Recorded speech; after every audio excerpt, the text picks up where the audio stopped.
What's up, sports bettors? I have 5 NFL player props to 20 times my money. I'm going to be turning 500 bucks into 10,000. All we need is 5 picks to win. So again, I've gone through the math behind Underdog Fantasy a bunch, but when you look at this site, it's very different than a sports book, right? Because sports books, they show you all these odds. On Underdog Fantasy, there are no odds. But what you'll notice is on this platform, any 1, 2, 3, 4, 5 pick entry you create, you're going to be betting 10 to win 200. Doesn't matter if we switch this to an under, this to an under. Doesn't matter if we switch out this soccer pick with an NBA pick. Any 5 picks is betting 10 to win 200. So any 5-leg parlay, basically you're betting 10 to win 200. So we've gone through the math before, but this is essentially equivalent to Underdog Fantasy saying that they're charging minus 122 juice on all of their plays, right? So we've gone through this math a bunch of times. There's a bunch of articles on OddsJam. I've tweeted, I tweet some of my bets from Underdog Fantasy and I try to explain it. But basically, when you're playing a 5 pick or a 3 pick entry on Underdog Fantasy, you want to find plays that look good at minus 122. So an example of the first one I went with is right here. Tom Brady under 1.5 passing touchdowns. You can see for the sports books I'm using, this positive EV tool will just show me value on Underdog Fantasy. Right? So Tom Brady under 1.5 passing TDs, there's really good value at minus 122. So the tool is really simple.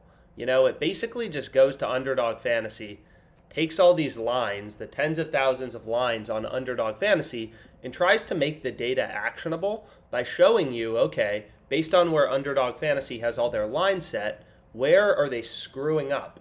And you can see the spot they're screwing up the biggest is Tom Brady under 1.5 passing TDs, right? You're getting minus 122 odds on both the over and the under on Underdog, right? They're charging you the same price depending on it doesn't matter, right? If you take the over or the under, your payout doesn't change. So that minus 122 juice is on the over for Tom Brady and the under. And looking at the sports books, looking at the more efficient betting markets, it's really clear that we want to be all over Tom Brady under 1.5 passing TDs at minus 122 odds. Unibet has this minus 175. It's a big sports book in Canada, a bunch of other countries. Caesars has this minus 145. DraftKings also minus 145. So DraftKings and Caesars, they're less aggressive, less bullish on the under than Unibet, but BetOnline has this minus 149.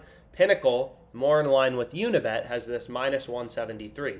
So looking across the market at these sports books, which are more efficient, sharper betting markets, more sophisticated, operators, it becomes pretty clear when we have 1, 2, 3, 4, 5, 6, data points, all telling us Tom Brady under 1.5 passing TD should be the heavy favorite, that this is a play we want to be on.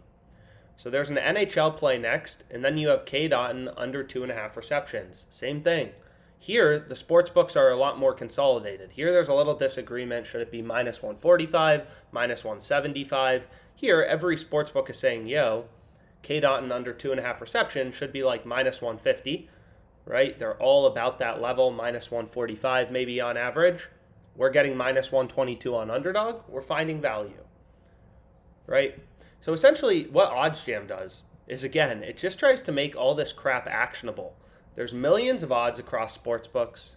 These lines are constantly moving. Players are getting injured. Sharp actions coming in. Lineups are changing.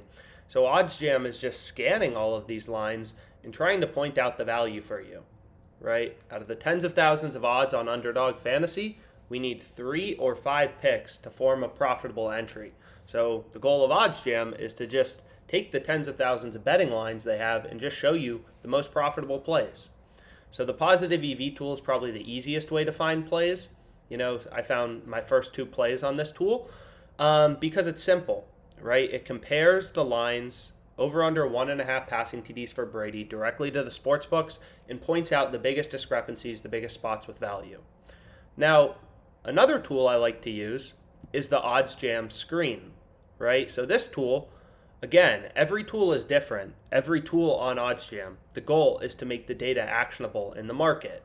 So what I like to do here with the screen is quickly scan and see lines between underdog and the sports books, right? So I know underdog for a 3-pick or a 5-pick entry that they're charging me minus 122 juice. And what you're going to notice is, hey, Prize Picks, which is a competitor to Underdog Fantasy, works basically the exact same way. They have Dawson Knox at over under 2.5 receptions, right? So you can browse any markets on the screen. I'm just looking at player receptions, but you can see Dawson Knox, Underdog Fantasy has his line at 3, Prize Picks at 2.5. Every sportsbook has his over under at 2.5 receptions. Granted, it's juiced towards the over, but being able to get that under 3 receptions seems like pretty dang good value, right? When all the sportsbooks are setting his line at 2.5, as well as Prize Picks. So that's an example of another play I went with. And then finally, I think there was another play I went with from the screen. We'll see if I can find it. Here we go, Latavius Murray. So I took his over. Here he's over 2 receptions. All the sports books are at 2.5. Similar juice.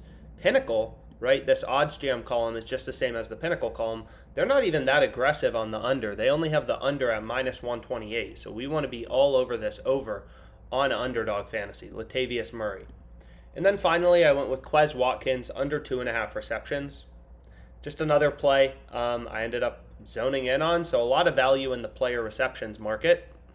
And I have 5 picks to win 10 grand. Dawson Knox under 3, Murray over 2, K. Dotton under 2.5, Brady under 1.5 passing TDs, and hopefully, if anything, there's some positive correlation between these 2 picks.